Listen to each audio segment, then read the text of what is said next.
कैसे हैं आप?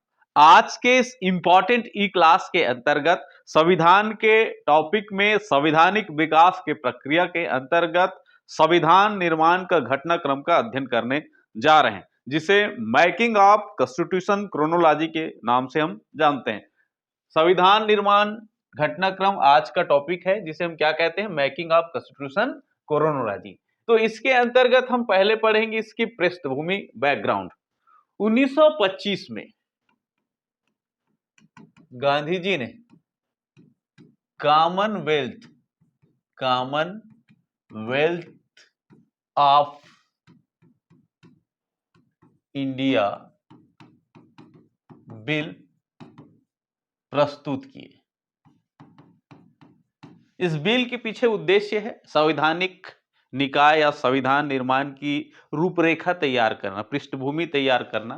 उस उद्देश्य से गांधी जी ने सर्वप्रथम कॉमनवेल्थ ऑफ इंडिया बिल प्रस्तुत किए थे। इसके बाद 1934 में एक वामपंथी नेता एम.एन. रॉय ने सर्वप्रथम संविधान सभा की गठन की मांग उठाया। संविधान सभा का गठन का प्रस्ताव रखा। किनके द्वारा रखे गए?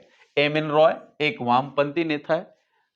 इसी साल 1934 को स्वराज पार्टी के द्वारा, स्वराज पार्टी ने भी संविधान सभा के गठन की मांग उठाई।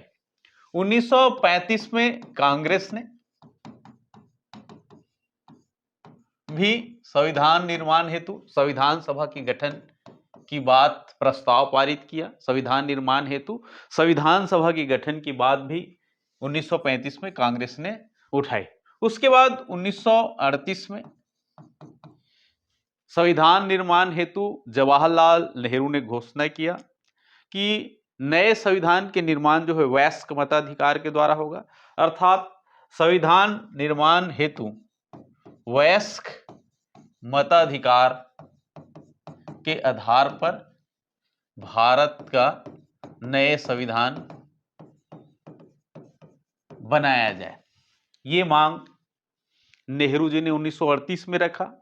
ब्रिटिश सरकार ने नेहरू जी की बात को सैद्धांतिक मंजूरी देने के लिए 1940 में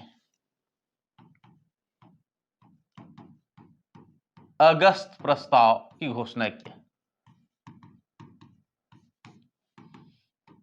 अगस्त प्रस्ताव में संविधान निर्माण हेतु संविधान सभा के गठन के प्रावधान को सैद्धांतिक मंजूरी तो जरूर दिया था, लेकिन यहां पर पेच अटक गया। डोमिनियन स्टेट, कांग्रेस पूर्ण स्वराज की बात उठा रही थी, लेकिन अगस्त प्रस्ताव में अंग्रेजों के द्वारा जो प्रपोजल दिया गया था उसमें डोमिनियन स्टेट की बात हुई थी, औपनिवेशिक राज्य की बात हुई थी, और किसी भी प्रकार के उत्तरदायी शासन के बारे में स्पष्ट प्रावधान नहीं था। लिंग ने भी इसे अस्वीकार कर दिया, कांग्रेस ने भी इसको अस्वीकार कर दिया, क्योंकि कांग्रेस जो है 1929 से पूर्ण स्वराज मांग रही थी। इसलिए अगस्त प्रस्ताव फैल खाया। चूंकि इस समय 1940 में द्वितीय विश्व युद्ध चल रहा था, इसलिए भारतीयों की पूर्ण सहयोग जरूरी थी। जर्मनी की सेना को परास्त करने के लिए भारतीय सेना का पूर्ण सहयोग जरूरी थी। इसलिए ब्रिटेन की जो सरकार है उन्होंने अपना एक नया मिशन भेजा, जिसको हम कहते हैं क्रिप्स मिशन, और 11 मार्च 1942 को क्रिप्स मिशन की घोषणा किया और 22 मार्च 1942 को क्रिप्स मिशन भारत आया। क्रिप्स मिशन जो है भारतीयों से सहयोग लेने के लिए प्रपोजल लेकर आया था, लेकिन इसमें भी कोई विशेष बात नहीं थी। संविधान निर्माण की बात तो थी, लेकिन डोमिनियन स्टेट पर ब्रिटिश गवर्नमेंट अड़ी रही, पूर्ण स्वराज की बात नहीं था यहां पर, और पाकिस्तान के बारे में भी कोई बातचीत नहीं थी, इसलिए लिंग भी इसे अस्वीकार कर दिया। गांधी जी ने इसे पोस्ट डेटेड चेक कहा। गांधी जी का विचार था ये एक ऐसा चेक है, क्रिप्स मिशन, जिनकी बैंक दिवालिया हो चुका है, इसलिए दिवालिया वाले बैंक ये चेक है, इसलिए गांधी जी ने भी इसको अस्वीकार कर दिए। इस प्रकार से क्रिप्स मिशन भी बात नहीं बनी। अंततः 1946 में जब ब्रिटेन में नई सरकार बनी लेबर पार्टी की, तो भारतीयों को खुश करने के लिए अंततः संविधान निर्माण हेतु पूर्ण स्वराज के विकल्प को मानने के लिए अंततः लेबर पार्टी की सरकार ने कैबिनेट मिशन भारत भेजा। कैबिनेट मिशन भारत भेजा। इस समय लेबर पार्टी की सरकार थी और इसमें एटली प्रधानमंत्री बने थे। एटली ने अपने मंत्रिमंडल के 3 सदस्य पैंथिक लॉरेंस,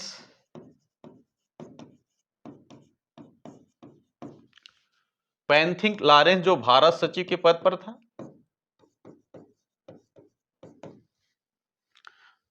दूसरा व्यक्ति है क्रिप्स जो पहले भी आ चुका था। तो क्रिप्स यहां पर व्यापार बोर्ड के अध्यक्ष थे, व्यापार बोर्ड के अध्यक्ष कैबिनेट के अंतर्गत। और तीसरा व्यक्ति है अलेक्जेंडर। अलेक्जेंडर जो है नौसेना मंत्री थे। इस प्रकार से क्लेमेंट एटली जो लेबर पार्टी के नेता थे, ब्रिटेन के प्रधानमंत्री, अपने कैबिनेट के 3 मंत्रियों को कैबिनेट मिशन के प्लान लेकर के भारत भेजा। 24 मार्च 1946 को 24 मार्च 1946 को कैबिनेट मिशन भारत आया और मई 1946 को अपना रिपोर्ट प्रस्तुत किया, प्रपोजल रखा।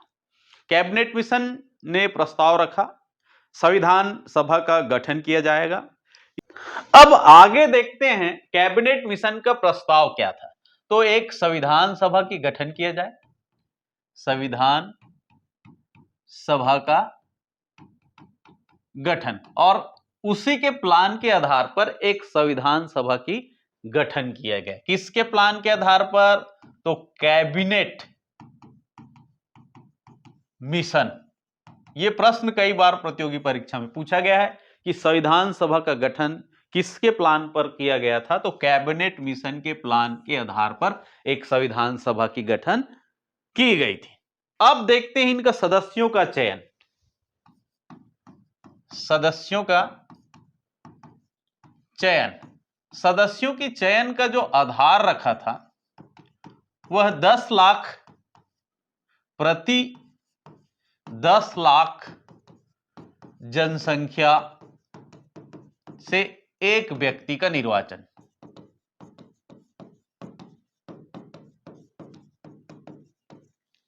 चाहे व्यक्ति ब्रिटिश फ्रांस से हो या देसी रियासत हो, दोनों जगह यही नियम था कि प्रत्येक 10 लाख जनसंख्या से एक सदस्य जो है चयनित होकर के संविधान सभा में आएगी। दूसरी बात है, सदस्यों की जो निर्वाचन की पद्धति थी वह अप्रत्यक्ष एकल संक्रमण अनुपातिक, एकल संक्रमण अनुपातिक पद्धति से संविधान सभा के सदस्यों का निर्वाचन हुआ। यह प्रश्न कई बार पूछा गया है, इसको याद रखना। संविधान सभा के सदस्यों का निर्वाचन किस पद्धति से हुई? तो अप्रत्यक्ष एकल संक्रमण अनुपातिक पद्धति से संविधान सभा के सदस्यों का निर्वाचन हुआ। 10 लाख जनसंख्या को आधार बनाया गया। 10 लाख जनसंख्या में से एक व्यक्ति का चयन होगी, बात को समझना। 10 लाख प्रति 10 लाख जनसंख्या से एक सदस्य, निर्वाचन किस प्रकार से? अप्रत्यक्ष एकल संक्रमण अनुपातिक। और संविधान सभा का गठन किसके प्लान के आधार पर? कैबिनेट मिशन के प्लान के आधार पर। तो इस प्रकार से पूरे देश भर से 389 सदस्यों का चयन हुआ। ये प्रश्न पूछे जाते हैं, बहुत बार पूछा गया है सरल ऑब्जेक्टिव के रूप में। 389 सदस्य जो है संविधान सभा में चुनकर आए। अब इसे हम अलग अलग खंडों में बांट कर देखते हैं। तो ब्रिटिश प्रांत से कितने लोग थे? तो 292 लोग ब्रिटिश प्रांत से। देसी रियासत से कितने सदस्य थे? 93। और 4 कमिश्नरी क्षेत्र से। देसी रियासत के अंतर्गत कुल 93 सदस्य चुनकर आए थे। देसी रियासत के अंतर्गत इनका चुनाव जो है देसी रियासत के प्रमुखों के द्वारा किया गया। देसी रियासत से जो भी सदस्य चुनकर आए थे उनका जो चयन किसके अनुशंसा पर हुई थी? देसी रियासत के प्रमुख इनको चुने थे। तो इस प्रकार से कुछ सदस्य निर्वाचित थे, आंशिक रूप से निर्वाचित सदस्य, आंशिक रूप से निर्वाचित सदस्य और आंशिक रूप से मनोनीत सदस्य संविधान सभा के सदस्य के रूप में चयन होती है। प्रश्न भी पूछा जा सकता है। तो आंशिक रूप से निर्वाचित और आंशिक रूप से मनोनीत सदस्य का चयन हुआ था, जिसके अंतर्गत कुल 389 सदस्यों का चयन हुआ। ब्रिटिश प्रांत के अंतर्गत 292, देसी रियासत के द्वारा 93, देसी रियासत के सदस्यों का चयन देसी रियासत के प्रमुखों के द्वारा हुए थे। 4 कमिश्नरी प्रांत थे। 4 कमिश्नरी प्रांत को हम देखते हैं। कमिश्नरी प्रांत के अंतर्गत 4 आसान है याद करना। ए से अजमेर, बी से ब्रिटिश बलूचिस्तान,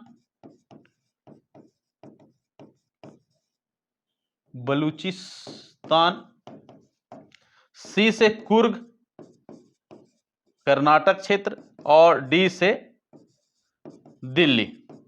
ये 4 कमिश्नरी क्षेत्र। ए से अजमेर, बी से ब्रिटिश बलूचिस्तान, सी से कुर्ग और डी से दिल्ली। ये 4 कमिश्नरी क्षेत्र थे। इनसे भी प्रश्न बनता है, याद कर लीजिए। ए से अजमेर, बी से ब्रिटिश बलूचिस्तान, सी से कुर्ग, डी से दिल्ली। और इन चारों कमिश्नरी क्षेत्र से एक एक सदस्य का चयन हुआ।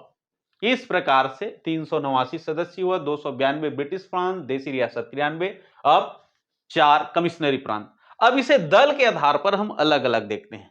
तो दल आधार पर चुनाव हुआ था। तो कांग्रेस को 208 सीट प्राप्त हुई थी, 73 सीट मुस्लिम लीग, स्वतंत्र दल को 8 और अन्य को 7। इस प्रकार से स्वतंत्र दल और अन्य मिलाकर के कुल मिलाकर के 15 सदस्य थे। 15, 73 और 208। आगे हम देखते हैं संप्रदाय के आधार पर सामान्य सीट थी 213, कुल मुस्लिम सदस्य थे 79, जिसके अंतर्गत भारतीय और मुस्लिम लीग दोनों के सदस्य हैं। इसमें से 73 जो है मुस्लिम लीग के सदस्य हैं। सिख सदस्य भी थे, इनके लिए भी पृथक निर्वाचन क्षेत्र था। सामान्य क्षेत्र मुस्लिम और सिख, 4 सदस्य सिख। वर्ग के आधार पर हम देखते हैं तो इसमें कुल मिलाकर के 15 महिला सदस्य थी। कितने सदस्य थी महिला सदस्य? 15। अनुसूचित जाति के 26 सदस्य थे और 33 सदस्य जो है अनुसूचित जनजाति से थे। तो यह है वर्ग के आधार पर। यह भी प्रश्न पूछा गया है। कुल कितने महिला सदस्यों का चयन हुआ था? तो 15 सदस्य का। अनुसूचित जाति के सदस्य कितने थे? 26। और अनुसूचित जनजाति के सदस्य कितने थे? 33। इस प्रकार से ये सदस्यों को हम अलग अलग वर्गों में बांट करके पढ़ते हैं। सामान्य वर्ग का 213, मुस्लिम सदस्य कितने थे? 79, 79 सदस्य। इसमें से 73 मुस्लिम लीग से थे, बाकी जो है भारतीय मुसलमान थे वो सदस्य बने थे और 4 सिख थे। पाकिस्तान का विभाजन के बाद 299 सदस्य ही रह गए। 299 सदस्य। अंतिम रूप से संविधान पर, जो भारत का संविधान बना, 284 लोगों ने हस्ताक्षर किए।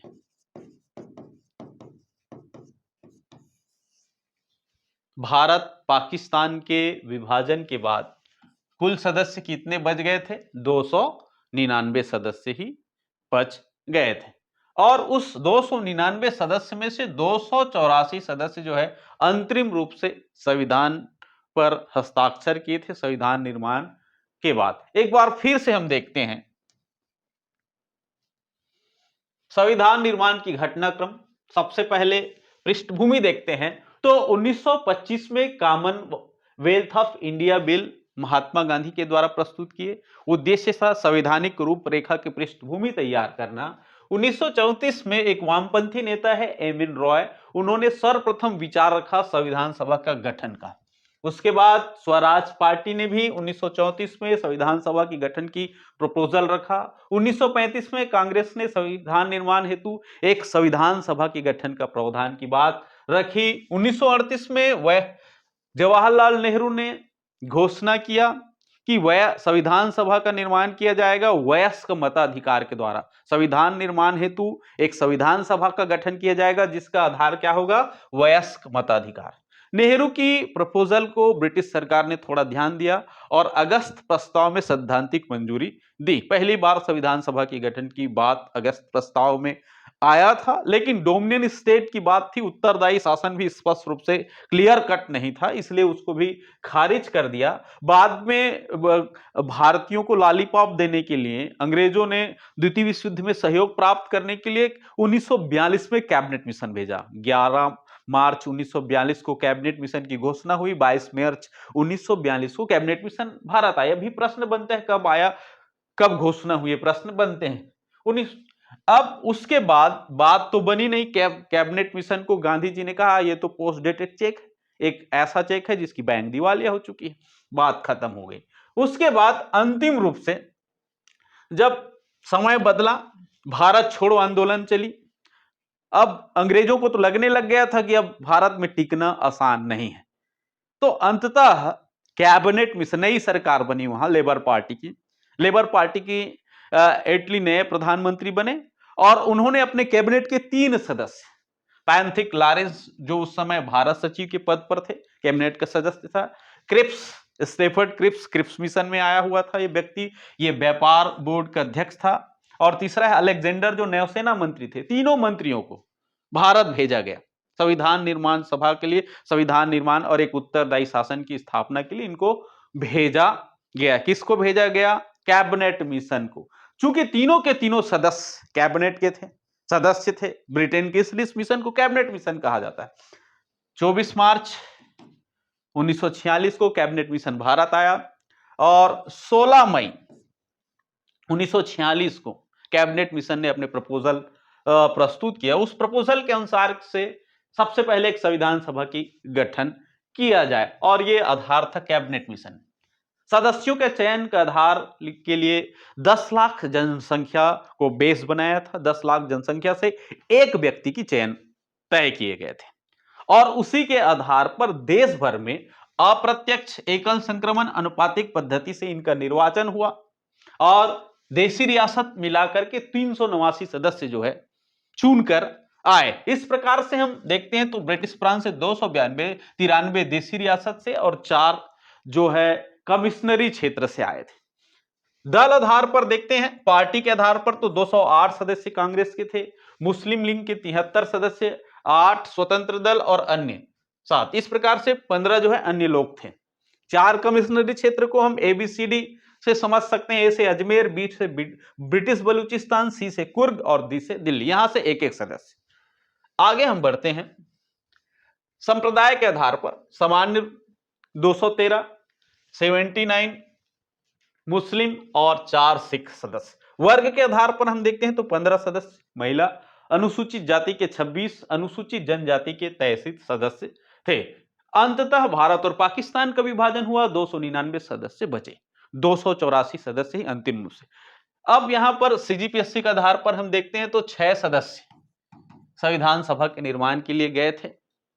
3 ब्रिटिश प्रांत के अंतर्गत था, दुर्ग से घनश्याम सिंह गुप्त और रायपुर से पंडित रविशंकर शुक्ल तथा बिलासपुर से छेदीलाल गए थे। तो इस प्रकार से छत्तीसगढ़ से भी कितने सदस्य गए थे? 6 सदस्य गए थे। छत्तीसगढ़ PSC के अंतर्गत हम इसको देख सकते हैं। तो आज का वीडियो हम यहीं पर समाप्त करते हैं। नेक्स्ट वीडियो के अंतर्गत हम पढ़ेंगे संविधान सभा की बैठकें और उनकी प्रमुख समितियां। जय हिंद, जय भारत।